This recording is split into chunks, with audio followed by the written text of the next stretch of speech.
It's not the only thing, but the best thing you can do is, again, find an interior room that does not have any windows exposed to the outside. Once you've gotten that, you work on sealing off that room.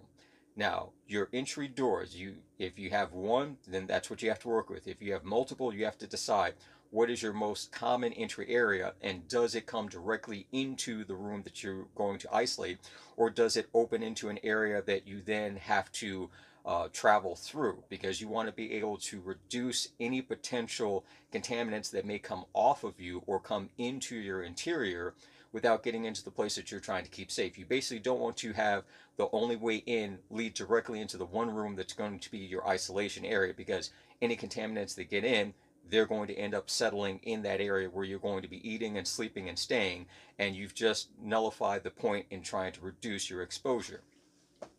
First thing you want to do is, if you can, this is all working from the interior, because I'm also going on the basis that some people may be on the third, fourth, or 25th floor.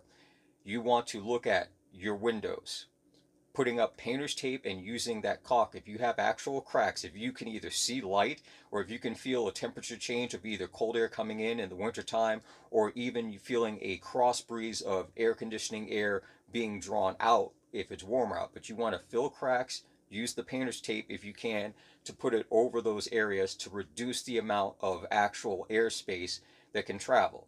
You want to look at two things. One, the glass itself. In the event that you feel a potential nuclear detonation may occur, depending upon how far away it is, it may not make a difference. But let's go on the basis that you're reasonably safe away from any of that. Using the clear packing tape, putting it as X's over your windows will help reduce the amount of fracturing. It's not going to completely stop, but it will reduce the amount of fracturing of glass that may come through if there's a shockwave blast. The bubble wrap acts as an insulator also. A little bit of soapy water, spray it on the windows. You've cut the sheets to measure out, put it up, press it in. It'll actually stick to the window. It provides a little bit of an insulator, and it'll help, again, reduce the potential for shards of glass coming through. The contractor bags, those again, you use the painter's tape, holding it up over the window, keeping it in place, and then the duct tape to help seal around the outer edges. Now, at that point, that window is blacked out. You're not going to be able to see out of it, and you're not going to be able to readily open it up to use it. So you want to make sure that these are windows that you don't have to worry about in the event that there's a fire, or in the event that there's an intruder and you need to escape.